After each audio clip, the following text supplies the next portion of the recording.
இனியவர்களே, திருவண்ணாமலை மாவட்டத்தினுடைய காஞ்சிபுரம் மாவட்டம் இணைக்கக்கூடிய பகுதியிலே இருந்து கொண்டிருக்கிற கனிகிழுப்பை கிராமத்திலே நாம் இப்பொழுது இருந்து கொண்டிருக்கிறோம்.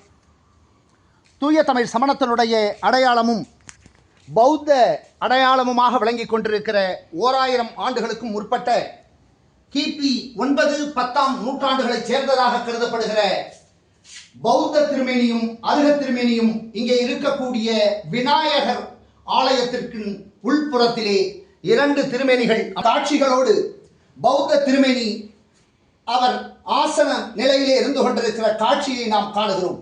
இந்த திருமேனிக்கு அருகாமையிலேயே இங்கே இன்னும் ஒரு சிற்பம். இது சமீப காலத்திலே இங்கே ஒரு விளை நிலத்திலிருந்து அங்கே கிடைக்க பெற்றதாக அர்த்த பரியங்காசன கோலத்திலே அருக திருமேனி சற்றொப்ப ஒரு 1.5 அடி உயரத்திலே இருந்து கொண்டிருக்கிற காட்சி. இந்த 2 திருமேனிகளையும் பார்க்கிறோம். இங்கே ஐயா இருக்காங்க. வணக்கங்க ஐயா.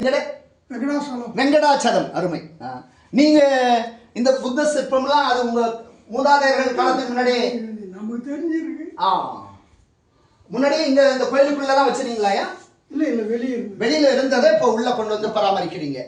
இந்த இந்த இந்த சிற்பங்க ஐயா அது சமீபத்துல தான் கிடைச்சது. ஒரு ஜேசிபி வச்சு தோன்ற மோட்டர் இருந்தது. அந்த மோட்டர் கரைக்கும் போது அதுல கிடைச்ச ஒரு இது. ஓஹோ, அருமை. இவர் வந்து கரெக்டா சொல்றீங்களா? கரெக்ட்.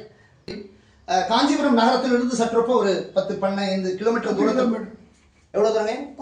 10 கிலோமீட்டர் தான். 10 கிலோமீட்டர் தூரத்திலேயே இருந்து கொண்டிருக்கிற கனிகிழுப்பை மிக தொன்மையான 10ஆம் நூற்றாண்டு அளவில் இருந்து கொண்டிருக்கிற பௌத்த திருமேனியும் சமணமும் இருக்கிற பொழுது அங்கே புத்தகாஞ்சி, சிவகாஞ்சி, அங்கே ஜினகாஞ்சியும் இருந்திருப்பதற்கான சான்றுகளாக இந்த சிற்பங்கள் இருந்து கொண்டிருக்கின்றன.